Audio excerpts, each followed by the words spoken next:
हे बच्चों, welcome to study simple. जैसे कि आप लोगों को पता है कि सीबीएसई ने 10th एंड 12th के सभी सब्जेक्ट्स के सैम्पल पेपर इशू कर दिए हैं। तभी हम आज क्लास 10th के मैथमेटिक्स का जो बेसिक का सैम्पल पेपर इशू किया गया है उसको देखेंगे। ठीक है, इस बार सीबीएसई क्या कर रहा है कि सीबीएसई ने इस बार section A, section B, section C, section D and section E 5 section में क्वेश्चन पेपर को बांटा हुआ है। जो सेक्शन ए है बेसिकली वो 1 मार्कर है।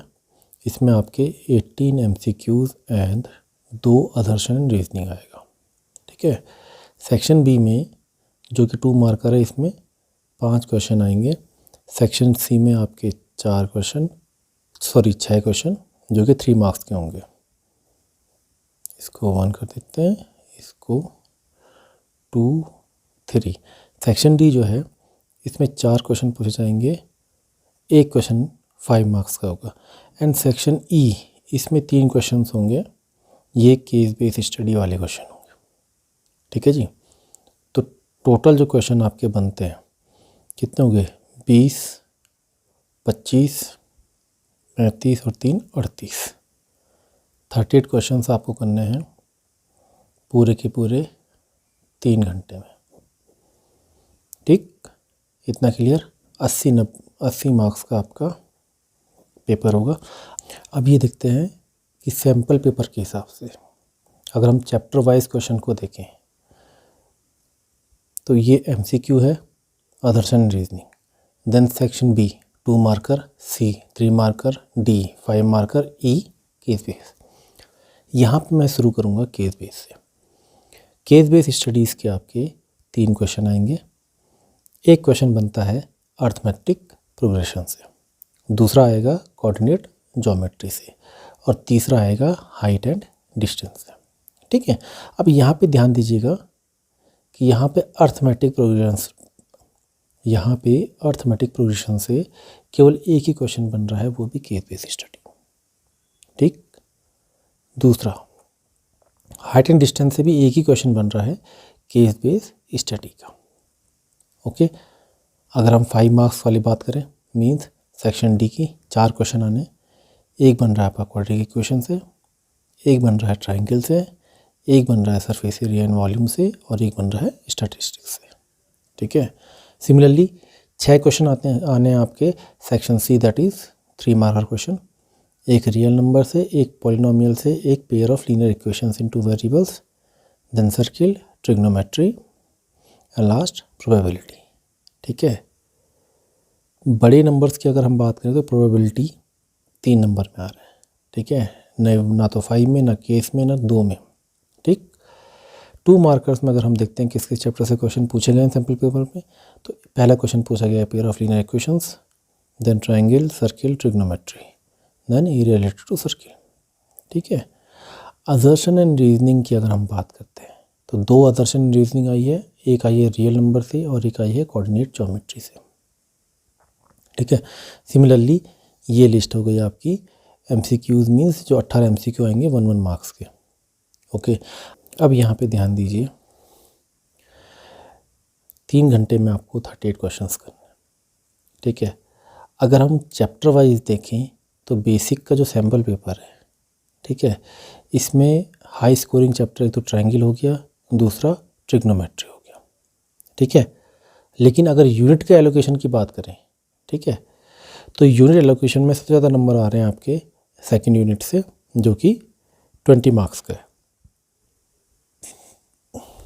ओके, बट अगर आप स्ट्रैटेजिकली बात करते हैं तो स्ट्रैटेजिकली अगर हम 5 मार्कर को देखते हैं पहले। अच्छा, अब अगर हम ज़रा मार्क वाइज देखें तो जो 5 मार्कर क्वेश्चन है ये 4 आने हैं। ठीक है, एक 5 मार्क्स का तो 20 हो गए। तो इसमें से जो पहला है क्वाड्रेटिक इक्वेशन, इससे एक एमसीक्यू आ रहा है तो 1 नंबर का ये हो गया।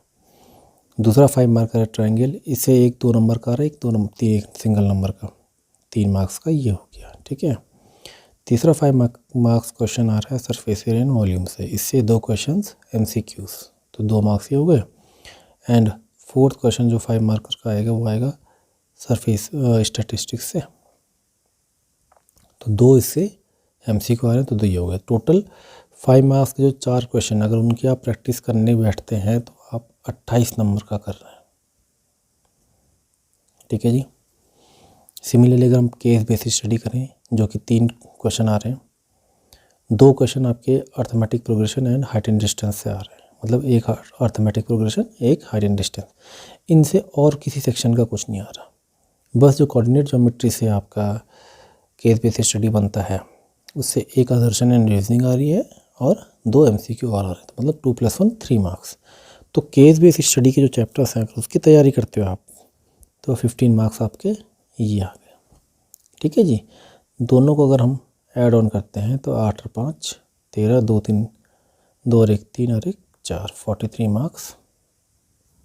केवल आपको इन 7 क्वेश्चंस की प्रैक्टिस 43 मार्क्स दिलवा रही है।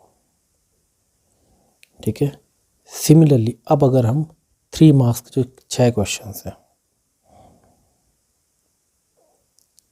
6 क्वेश्चंस 3 मार्क्स वाले, एक तो सीधे सीधे आपको 18 नंबर दिला रहा है। ठीक है। उसके बाद रियल नंबर से एक आ रहा है, रियल नंबर से 3 मार्क्स के क्वेश्चन के अलावा एक आ रही है आदर्शन रीजनिंग एंड 2 आ रही है MCQ, मतलब 3 नंबर एक्स्ट्रा। सिमिलरली पॉलिनोमियल से एक 3 मार्कर आ रहा है, उससे एक MCQ भी आ रहा है, 1 mark extra. Pair of linear equation से बेसिक वाला जो सैम्पल क्वेश्चन पेपर है उसमें एक तो 3 मार्क्स का आ रहा है प्लस एक 2 मार्क्स का आ रहा है और एक MCQ, means 3 marks extra. Circle से भी एक 2 मार्कर एक MCQ 3 मार्क्स। ट्रिग्नोमेट्री से एक आ रहा है 2 मार्क्स का, एक आ रहा है 3 क्वेश्चंस आ रहे हैं MCQ, तो 3 और 2 5 मार्क्स। उसके बाद प्रोबेबिलिटी से एक एक्स्ट्रा MCQ, तो 18 19 20 21 22 23 24 25 26 27 28 29 30 31 32 33 34। ठीक है जी। मतलब कि अगर आप केवल इन 6 चैप्टर्स को पढ़ते हैं तो आपके 34 मार्क्स आ रहे हैं। ठीक है। और इसको भी अगर आप इसमें जोड़ देंगे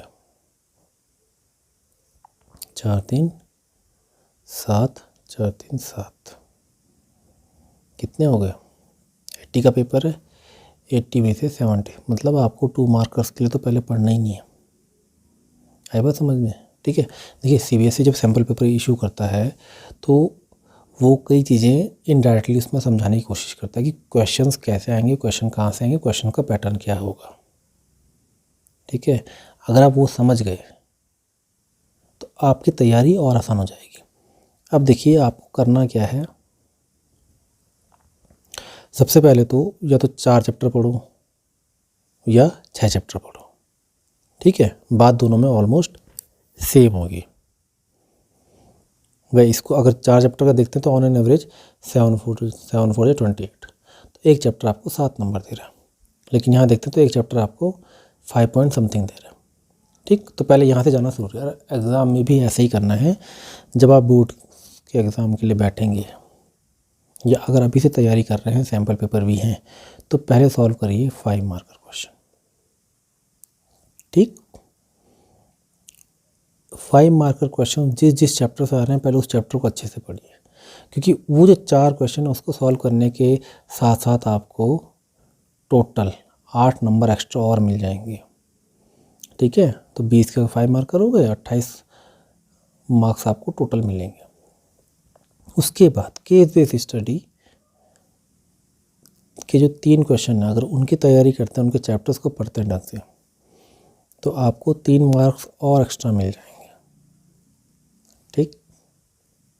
एंड उसके बाद अगर आप 3 मार्कर्स को पढ़ते हैं तो आपको 34 मार्क्स, 18 तो इसके मिलेंगे, उसके अलावा 16 नंबर एक्स्ट्रा और मिलेंगे।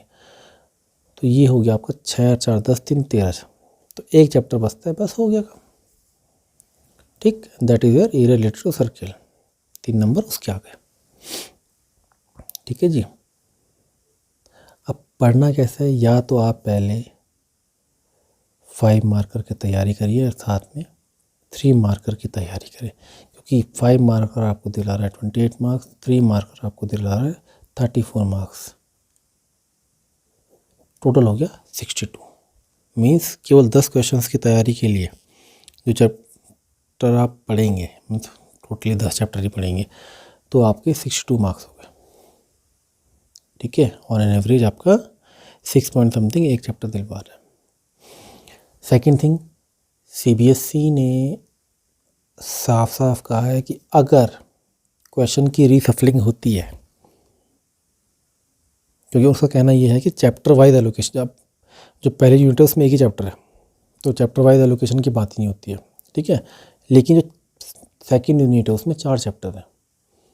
ठीक है, और हम सैम्पल पेपर अगर देखते हैं तो यहाँ पे 4 मार्क्स का पॉलिनोमियल से, 6 मार्क्स का पेयर ऑफ लीनियर इक्वेशन से, 6 मार्क्स का क्वाड्रेटिक इक्वेशन एंड 4 मार्क्स का अरिथमेटिक प्रोग्रेशन से। ठीक है जी, लेकिन कोई ज़रूरी नहीं है कि ऐसी है। CBSE कह रही है कि जो शफलिंग होगी हो सकता है वो इनमें आपस में हो जाए। अब इनमें आपस में होगी तो लेकिन क्वेश्चन पेपर का डिज़ाइन बिगड़ जाएगा। तो आपस में कैसे होगी कि फॉर सपोज करिए अरिथमेटिक प्रोग्रेशन से एक आ रहा है case based study and quadratic equation से एक आ रहा है 5 मार्कर, तो वो क्या कर सकते हैं, ये 5 मार्कर को यहाँ पे दे सकते हैं। मीन्स 5 मार्कर वाले को अरिथमेटिक्स से पूछ लेंगे एंड केस बेस्ड स्टडी को क्वाड्रेटिक से पूछ लेंगे। This is what is the meaning of reshuffling of the questions with in the unit. ठीक है जी, ये तो है बेसिक क्लास 10th के मैथ्स का बेसिक सैम्पल क्वेश्चन पेपर का एनालिसिस। अब डिपेंड आपको करती है कि आप कैसे करेंगे, पहले 5 marker then case based study then 3 marker, या फिर पहले 5 मार्कर फिर 3 marker then case based study. देखिए कैसे भी करेंगे, लेकिन जो 5 मार्कर वाला सेक्शन है अगर पहले उसकी तैयारी करते हैं तो डेफिनेटली आपका जो अचीवमेंट होगा फाइनल में नंबर लाने का वो ऑटोमेटिकली बढ़ जाएगा, क्योंकि वो 4 क्वेश्चन ही आपको टोटल 28 मार्क्स को कवर करवा रहे हैं। ठीक है, अब अगर हम स्टैंडर्ड क्वेश्चन पेपर को देखें, ठीक, इसमें ज़्यादा अंतर नहीं है, मैं दोनों को साइड बाय साइड दिखा देता हूँ। ठीक है, 5 मार्कर अगर आप देखेंगे तो इसमें 5 मार्कर आया quadratic equation, triangle, surface area, statics. इसमें 5 मार्कर आ रहा है quadratic equation, triangle, surface area, statics. Case based study AP coordinate height and distance, case based study AP coordinate height and distance. ठीक है, 3 मार्कर में थोड़ा सा change है, जैसे मैंने अभी बताया था कि विद इन यूनिट ही कर लेंगे। एक आ रहा है रियल नंबर से then polynomial pair of linear equation, लेकिन यहाँ पे इन्होंने क्या किया, real number polynomial pair of linear equation से पूछने के बजाय स्टैंडर्ड में इन्होंने क्वाड्रेटिक इक्वेशन से पूछ लिया। ठीक है, नतीजा ये हो गया कि क्वाड्रेटिक इक्वेशन अकेले आपको 9 नंबर्स दिला रहा है। ठीक, इतना क्लियर। सेकंड अगर हम देखें, बाकी जो 3 मार्कर्स थे circle, trigonometry and probability, circle, trigonometry and probability. ठीक है, 2 मार्कर्स की अगर बात करें तो बेसिक में पूछा गया था पेयर ऑफ लीनियर इक्वेशन से triangle, circle, trigonometry and area related to circle. Pair of linear equation से triangle, circle, trigonometry, area related. 2 marker में कोई चेंज नहीं है, अदर्शन रीजनिंग में भी कोई चेंज नहीं है, बस छोटा मोटा जो चेंज है वो आपका आ रहा है MCQ में। ठीक है, बट अगर आप चेंज देखेंगे तो जो रियल नंबर वाली यूनिट है, बेसिक में 6 मार्क्स के क्वेश्चन पूछे जा रहे हैं, स्टैंडर्ड में 5 मार्क्स के। ठीक है, जो सेकेंड यूनिट है उसमें 20-20 बराबर है। Third means coordinate geometry, basic में 7 नंबर के क्वेश्चन पूछे गए, लेकिन स्टैंडर्ड में 6 नंबर के। नेक्स्ट थी ट्रायंगल्स एंड सर्किल, बेसिक में 14 मार्क्स से पूछे गए, स्टैंडर्ड में 16 के। 1 मार्क्स यहाँ से घटा, 1 मार्क्स यहाँ से घटा, वो दोनों यहाँ जुड़ गए। ठीक है, trigonometry and height and distance दोनों में basic and standard same number के पूछे गए हैं। एरिया रिलेटेड टू सर्किल में भी सेम नंबर के पूछे गए हैं। स्टैटिक्स एंड प्रोबेबिलिटी में भी सेम नंबर के पूछे गए हैं। ठीक है, यहाँ पे case based study 5 marker and 3 marker, उसके चेंज हुए नहीं है, ठीक है। तो यहाँ पे भी आपकी स्ट्रेटजी वही होनी चाहिए कि भैया पहले आप 5 मार्कर के लिए पढ़ें, देन केस बेस्ड क्वेश्चंस के लिए पढ़ें, देन आप 3 मार्कर्स के लिए पढ़ें, ठीक है। एंड ये तो है, लेकिन अगर स्टैंडर्ड वाले हैं तो स्टैंडर्ड में 9 नंबर तक के लिए क्वाड्रेटिक क्वेश्चन दिला रहे हैं। सेकंड थिंग, जब हम यहाँ बात करते हैं, हम यहाँ क्या बात कर रहे थे, हाई स्कोरिंग चैप्टर जो है, एक तो ट्रायंगल है और दूसरा ट्रिग्नोमेट्री है, ठीक है, बेसिक्स में। लेकिन अगर हम यहाँ पे बात करते हैं तो हाई स्कोरिंग चैप्टर पहले तो ट्रायंगल बनता है, ठीक है, दूसरा क्वाड्रेटिक क्वेश्चन, क्योंकि ट्रायंगल से ही सीधे सीधे इन्होंने 10 नंबर का पूछा हुआ है स्टैंडर्ड में। उसके बाद क्वाड्रेटिक पे 9 मार्क्स का, ठीक है। देखिए सेक्शन इंपॉर्टेंट रखता है, साथ में चैप्टर भी इंपॉर्टेंट रखते हैं। सेक्शन क्यों करना है, क्योंकि जो 18 क्वेश्चंस आपके एमसीक्यूज़ हैं, चाहे वो बेसिक के हैं स्टैंडर्ड के, उनको सॉल्व करने में भी टाइम लगेगा। तो अगर आप एग्ज़ाम की तैयारी कर रहे हैं विद सैम्पल पेपर, ठीक है, तो आप कैसे करेंगे, आप सबसे पहले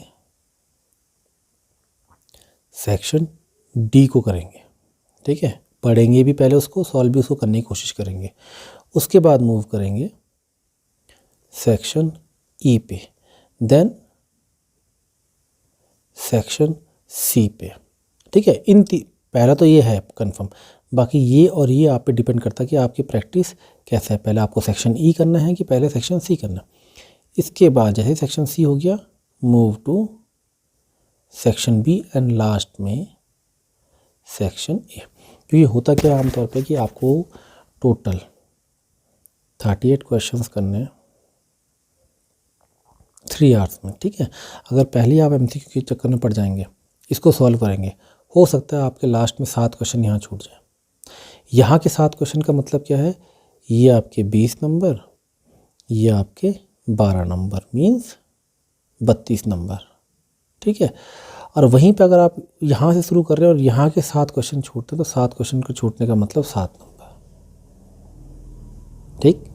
बोर्ड का प्रेशर होता है, बच्चे पैनिकली भूल जाते हैं, ठीक है। तो क्वेश्चन बराबर ही छूटेगा, टाइम ऑलमोस्ट उतना ही लगता है अगर ढंग से प्रैक्टिस कर दी आपने, ठीक है, क्योंकि ये लिमिटेड क्वेश्चंस हैं, इसको जितनी ज़्यादा प्रैक्टिस करोगे उतनी जल्दी ये सॉल्व होगा। वैसे ही केस बेस्ड स्टडी का, ठीक है। गलती से अगर यहाँ के 7 छूटे तो केवल 7 नंबर कटेंगे, लेकिन अगर यहाँ के 7 क्वेश्चन छूटे तो 32 क्वेश्चन, 32 नंबर के क्वेश्चन स्वाहा।